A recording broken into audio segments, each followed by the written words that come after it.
Welcome to Mainland, your local regional television station. I'm Tania Omar, and some of the stories coming up in today's news: abduction attempt in Stoke, Tasman District Council versus public on Takaka Hill, a local teenage girl was approached and grabbed by a man in Norwich Street, Stoke, near Broadgreen Intermediate School on Monday morning. Ethan Williams has more on this story. Stoke, Broadgreen Intermediate, Mainland Primary and Birchwood schools have issued warnings to parents and students after a girl was approached by a stranger on Norwich Street, Stoke, about 8:20 a.m. on Monday morning. Sergeant Sally McBride of Nelson Police said the man grabbed the girl on the shoulder and started to speak to her.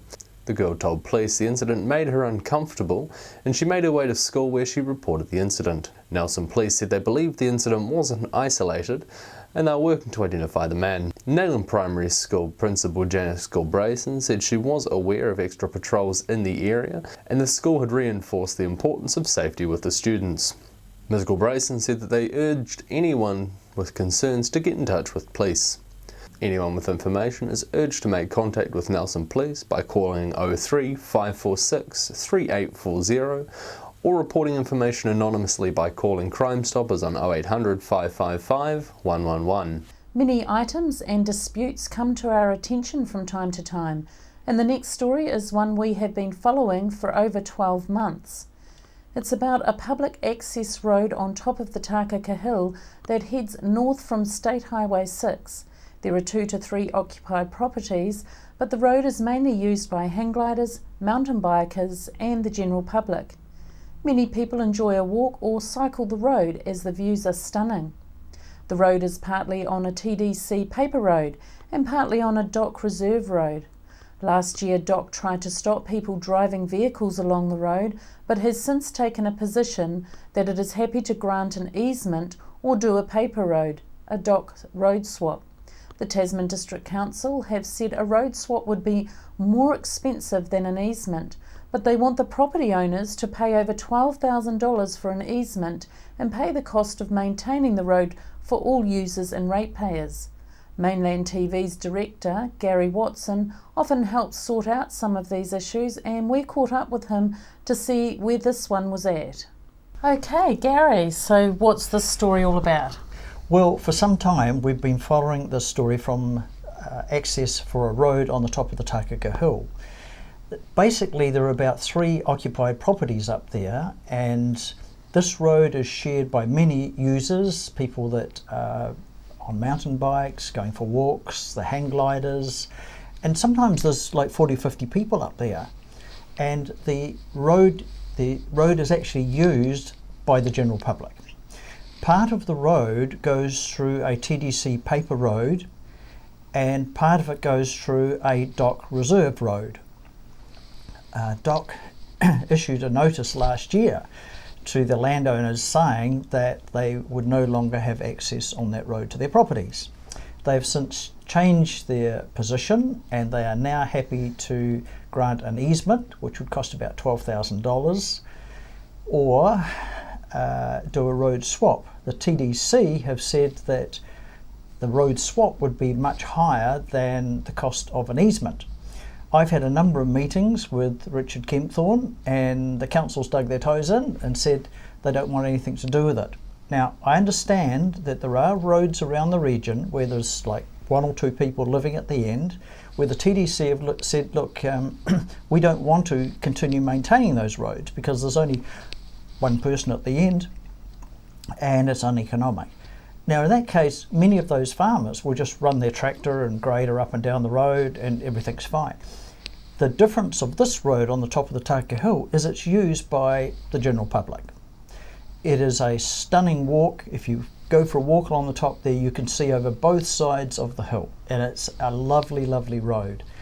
Now, I've been trying to get this sorted out for some time, and I believe the solution to this is for the TDC to take out an easement on behalf of all ratepayers, and that they should be looking after the road, maintaining the road, which is basically just running the grader up and down the road like most other rural people have around the region. So the landowners just want to be treated the same as everybody else, and good on them. And the public, the people we've spoken to, want to continue to have access to that road. So that's where it's all sitting. So yeah, it's a bit of a tricky situation. Okay, so like you said, the Tasman District Council has backed out of maintaining many rural roads. Yep. And you've mentioned the public use of it. Is that why this road's so different, or is there more to it? No, it's just the fact that this road doesn't fit into the category of many of the roads that the TDC doesn't want to keep maintained, because some of those roads they're not maintaining, there's only one or two people live at the end of the road, that's it, and no visitors in terms of visiting anything beyond those properties. This is a case that this is widely used. The other weekend I'm up there, there's 40 or 50 people watching the hang gliders, including their families and some of the people, jumping off the cliff, and as you do. But good on them for having fun. And, a lot of mountain bikers up there. The property owners are being asked to pay for the easement and the maintenance of the road for everybody else. Doesn't seem fair. Now, when I had talks with the mayor, he said, the property owners could take out the easement and put a chain across there and only let people up there who are prepared to contribute to it. But that would inconvenience the whole general public, the hang gliders, all the people that use the road. And of course, the emergency situation, if there's a fire up there, you're not going to be able to get fire engines up there without getting the chain unlocked, or an ambulance. And I couldn't believe it. The mayor said to me, if someone's calling an ambulance, they'll just have to go down and open the gate. If someone's lying on the floor and they've rung 111 for an ambulance, they're hardly going to be able to get down to the gate and unlock the chain. So what else can be done? You've gone to the mayor. Do you feel like you're getting listened to, or what's next? I'm getting listened to all right. They certainly know we haven't broken the story because we wanted to give them a chance to sort it out. I've come up against a brick wall. The mayor has said, as far as he's concerned, it's not going to happen. And my comment was, while you're the mayor, it's not going to happen. Maybe. I've taken this to the Ombudsman, and I've also raised this with the community boards, which is what they're there to do. So because the road is on the top of the hill, it covers both of the board regions, community boards in Motueka and Golden Bay. So I put that to them both. Then the CEO of the council got wind of it and sent an email to the board saying not to proceed, not to touch it. And I feel that is circumventing the whole process of why the boards are set up in the first place.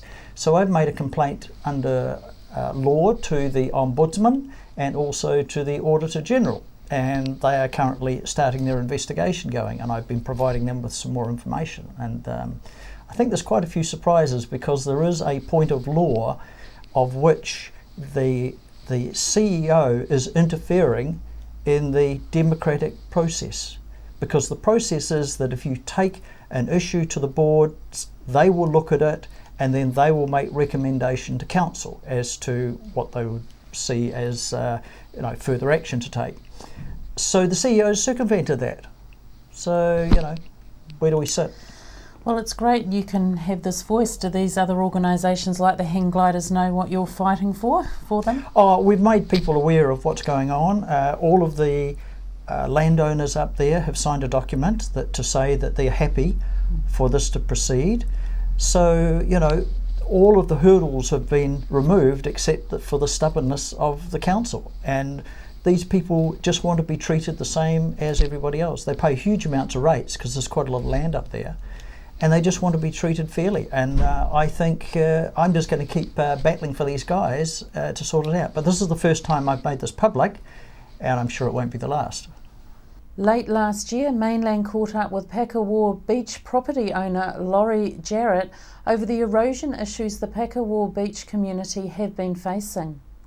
Tasman District Council's solution of sand push-ups have proved not to be a long-term solution for the problems faced by the beachfront owners. Chrissy Small spoke to Laurie Jarrett this week to find out about where things stand currently with council and finding a lasting solution for the property owners. Where are things at right now?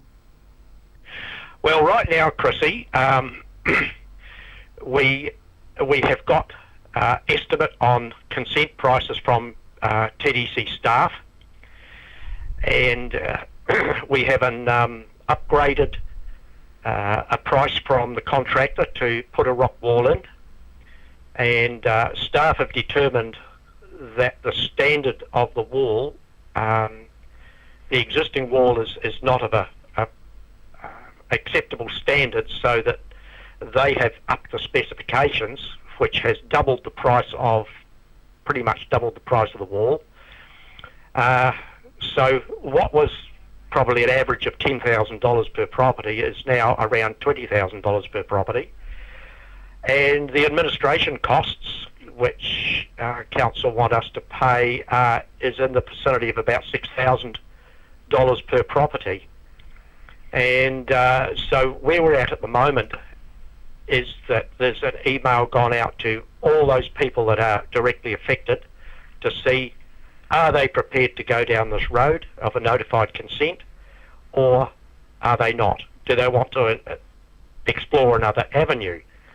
Because the $6,000 will only take us up to the objection stage of the process, and after that it's anybody's guess what it could cost if there's a lot of objections, if it has to, and those objections have to be heard, and if indeed it has to go to the Environment Court. So there's quite a bit of resistance so far. We haven't had many, it's only been out a couple of days, and we haven't had many replies back, but most of them are pretty sceptical about that notified consent process. Tell me, you know your community. Are a lot of people there retired? Yeah, there's a lot of absentee owners, Chrissy, but most of the people that live there, yes, are retired. So they're on a pretty limited income. And they're just a little bit upset that these costs have been piled on when they've just spent a week doing a rock wall to protect the road down at Puponga. No consent, no engineer's report, no environmental impact report, no delays, just did it. Yeah. So it's like there's one rule for council but another for the residents. Well, that's the way they're looking at it. Personally, I can see that they do have what would you say? They've got a process that they have to follow, put it that way. Right. So what we have to do now is it's up to the people concerned, directly concerned, to say, yes, they can afford this, or they will pay it, or no, they won't. And they can't afford it, or whatever. So this is not something that the Residents Association can do for them. This is something they must do themselves. Okay. So, right. So basically you get a road. You get no water, no sewage disposal. You're basically self-sufficient in that respect, aren't you? Yes, pretty much. Yeah, we pump our own water. Some people catch it off their roof. We have our own septic tank system. So we don't have any footpaths through the village. We don't have any street lighting, anything like that. None of those luxuries. So basically, council are loading on another up to $26,000 for some of the residents, basically because of that wall. Well, the sand push-ups. Yes, they're requiring an engineer to do the drawings. It's OSEL Consultants from Christchurch. That's the company that did the report on the waterfront, on the beachfront, and provided a very, very clear path forward and what should happen and when it should happen. That was a quoted job. It was $8,855 for that report. Now that was paid for by donations from pretty much all the people that live around Patawa. Right. A very, very good community effort there. And however, from here on in, It is now down to the people who are directly going to benefit from that protection. They are the ones that have to make the decision on whether to go with this proposal from council or whether not to. And I must say at this point that the Chief Executive has been extremely helpful. He has been really, really good, and he continues to be as helpful as you could expect anyone to be. How have council staff been in dealing with this situation, Laurie? Well, it's really hard to say. I guess they have a process to follow too, Chrissy, and but we sort of get a few mixed messages from time to time, and that doesn't make it easy. And I honestly feel that things could be made a wee bit easier for us. Do you think that the process that you have to go through with council, is it adequate? In what way do you mean? In the way you have to deal with the staff and the recommendations that are made, are you feeling that the process has been adequate for the problem that you face? Oh, I think it's probably overcooked a wee bit, to be honest. If we don't need a environmental impact report to put stones on the edge of the road, why should we need one to put stones on the edge of a reserve? It's the same water, the same beachfront, same rocks.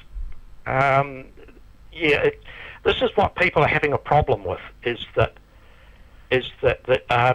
a lot of instances around the bay where rocks have been put in, just put in, and in Collingwood, indeed, they protect the buildings at the DOC camp in Collingwood, and there was no notified consent for that.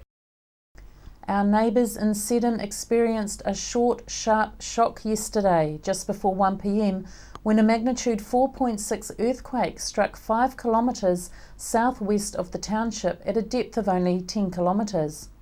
It wasn't long before social media was abuzz with reports of people feeling the quake as far afield as Wellington and Nelson. Overnight, GeoNet reported another jolt 15 kilometres south of Seddon, which they listed as moderate, being 3.6 magnitude and 6 kilometres in depth. There has been just one report of damage from the 4.6 quake.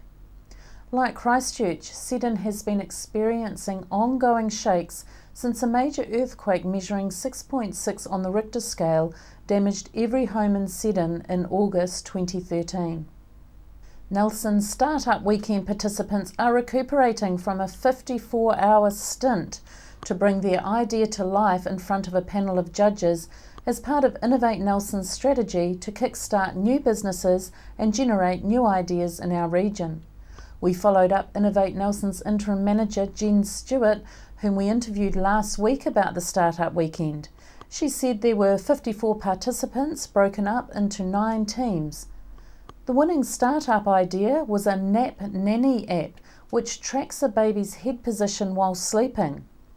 With many babies sleeping on their backs nowadays, there has been an increase of flat head syndrome. The monitor has a camera, so when you look on your phone, you get an update if baby has spent, for example, 70% of his time on his left side. The Nap Nanny idea came from a team of 7 locals, led by Matthew Pottinger, who can now see Nap Nanny taken from idea to action with ongoing business coaching and support. After the break, we'll bring you the latest weather update and some events and happenings coming up from around the region.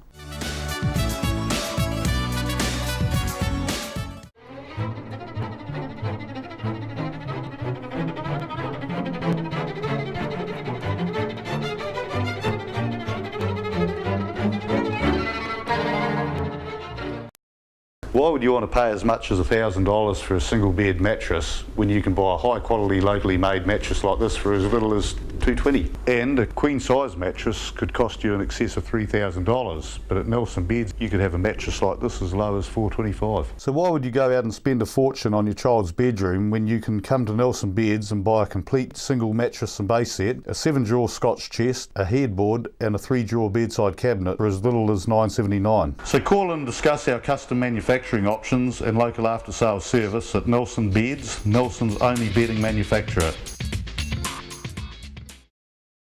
Hi there, Julian Toon, Waimea Telecommunications. We install and maintain domestic and commercial satellite TV, UHF Freeview and Mainland TV installations in the Nelson, Tasman regions. We specialise in Panasonic telephone systems and provide communications, Wi-Fi, IT and wiring for internet, fibre, computers and DSL systems. At Waimea Telecommunications, we also provide specialist electronic systems for features such as a security camera you can watch on your TV, visitor alert systems and much more. Improve your security and communication and entertainment today. Call us on Waimea Telecommunications on 021 472297, ytel.co.nz. We're the team at JCar, right here in Nelson, 120 Hardy Street. Our shop is full of electronic items, including security alarm systems, electronic components, solar and power, electronics toys,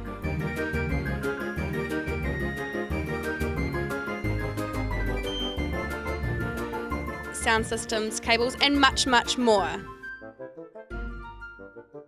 JCar. 120 Hardy Street, Nelson. World War I was a defining period in our history, impacting greatly on the lives of people from the Nelson province. Memories of the First World War is an exhibition which will be displayed in a number of regional venues and is currently on at the Nelson Provincial Museum.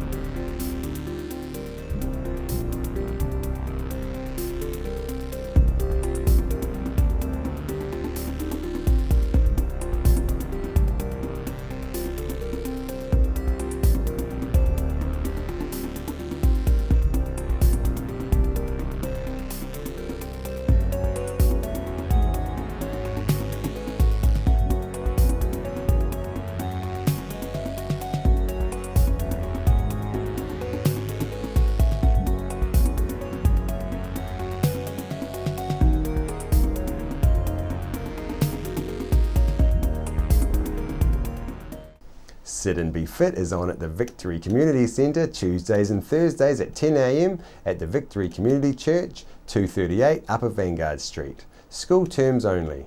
Fun while you get fitter, work at your level. On behalf of the team here at Mainland Television News, thank you for joining us, and we'll bring you the latest news and events from around the region again tomorrow.